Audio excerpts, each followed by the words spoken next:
Episodio 5. Ciclo de Krebs. La ruta maestra para generar energía. Vamos a hablar, ya tenemos en contexto que hay rutas metabólicas. Recordemos que la glucólisis, ¿qué era?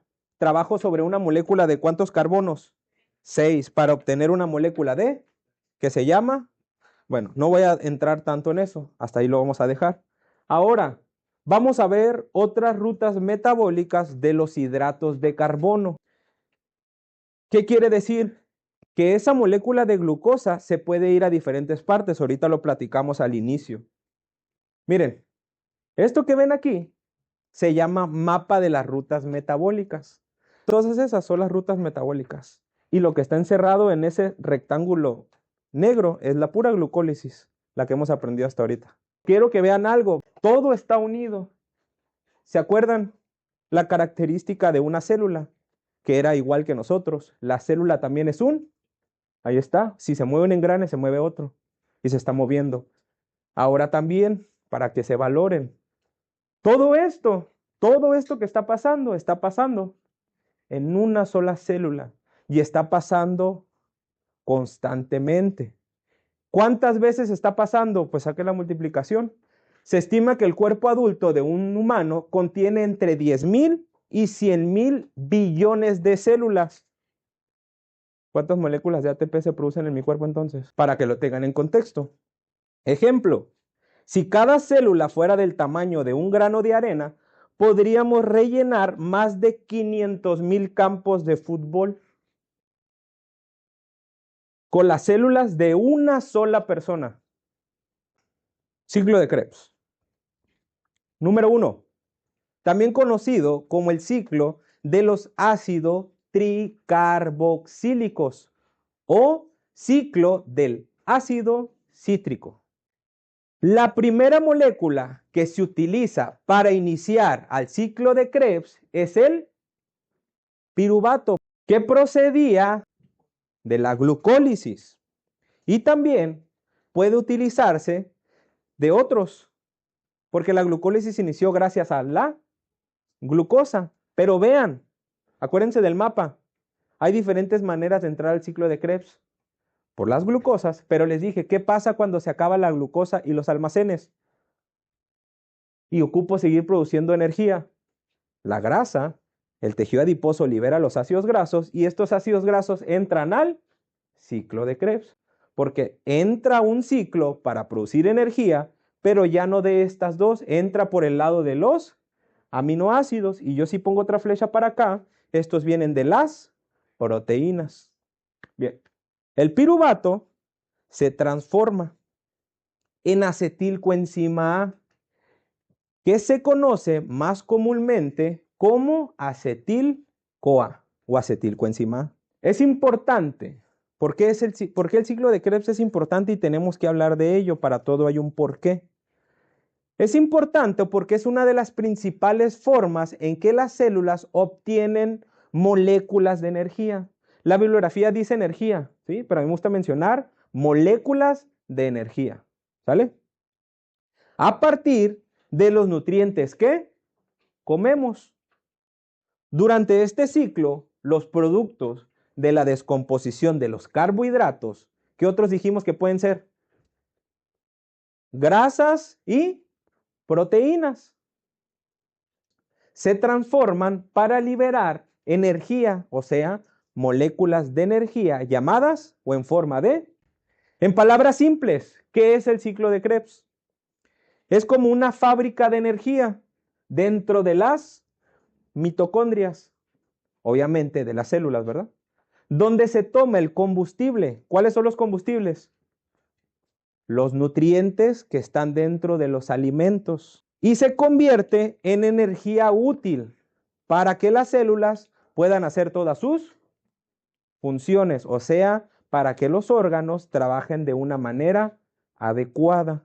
Ahora hay que interpretarlo y saber para qué nos sirve. Iniciamos.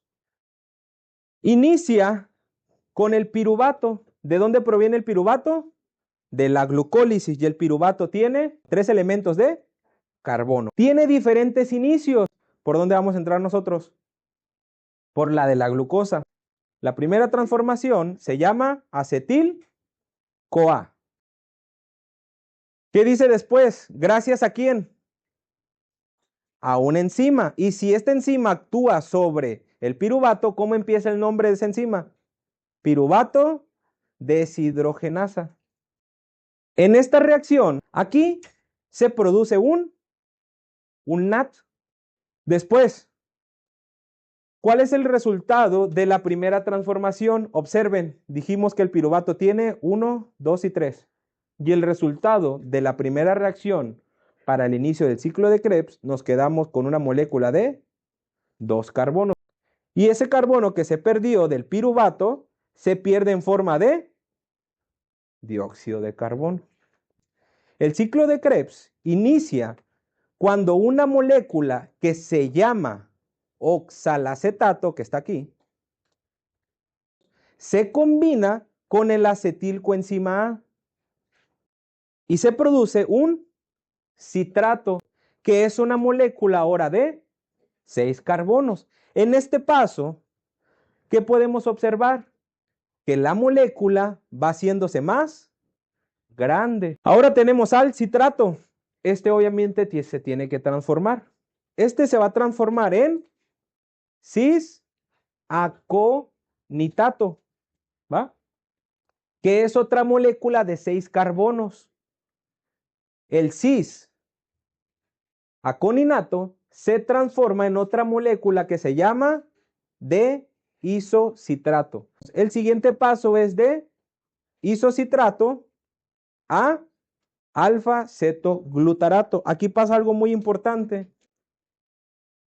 El isocitrato tiene 6 carbonos y perderá 1 para formar el alfa-cetoglutarato. ¿Sí? Pero en este proceso el carbono se pierde en forma de CO2 y se produce una molécula de NAT. Esta es la primera molécula energética que se produce en este ciclo de Krebs. ¿Pero qué son los NATs? ¿Por qué se está generando energía si usted me está enseñando los ATP? ¿Estos qué tienen que ver con todo esto? Hay una explicación. ¿Qué es el NAT? Es como una batería cargada que se forma en el ciclo de Krebs. Durante este proceso se liberan electrones de los nutrientes. Durante el proceso se van liberando electrones que ingerimos. ¿Y cuál es la función de este? El NAT las captura. Eso también lo hablé en las primeras clases. En las mitocondrias, por todos estos procesos, se llena de hidrógeno, ¿se acuerdan? ¿Sí o no? Y hay que mantener siempre un equilibrio en todo eso. Entonces ya vimos que el agua se forma gracias a agarrar estos hidrógenos, pero se forman tanto que hay otras moléculas energéticas que también se encargan de agarrar esos electrones o esos hidrógenos en exceso. Lo agarra y lo lleva a otra ruta metabólica que se llama a la cadena del transporte de electrones en la mitocondria. ¿Qué quiere decir? Es llevarlos a quien los va a ir sacando ya del cuerpo. Pero para que salgan, alguien los tiene que llevar. Ahí el NAT libera esos electrones, porque acuérdense que el equilibrio de electrones en las mitocondrias permite que el ATP se forme. Si hay demasiados o hay muy poco, ese desequilibrio es un ambiente no favorable para la formación de ATP. El NAT es esencialmente un transportador de energía que ayuda a que las células obtengan la mayor cantidad de energía posible de los alimentos. ¿Qué tenemos? El siguiente paso nos quedamos en el alfa-cetoglutarato. ¿Cuántos carbonos tiene? 1, 2, 3, 4, 5. Va a pasar a algo que se llama succinil-CoA, que tiene 4. Para pasar de este punto a este, ¿qué pasó con la molécula? Tuvo que perder. Se le quitó algo. Y eso lo permitió la alfa-cetoglutarato deshidrogenasa. Se produce también una pérdida de un carbono en forma de ¿Cómo se llama este? Succinil-CoA se transformará en succinato y en este proceso obtendremos un GTP, que es un equivalente a una ATP básicamente. Ahora, haciendo cuentas, ¿realmente cuántas moléculas energéticas llevamos? Ayúdenme a contar. 1, 2, 3. Muy bien. El succinato se transformará en fumarato y se produce un FADH. El fumarato incorporará una molécula de agua y se transformará en malato. El FADH, que es similar al NAT, o sea que los FADH también son transportadores de energía. Al final, el malato, ¿cuántos carbonos tiene? 1, 2, 3, 4, ¿sí? Se transformará en oxalacetato y aquí se cierra el ciclo.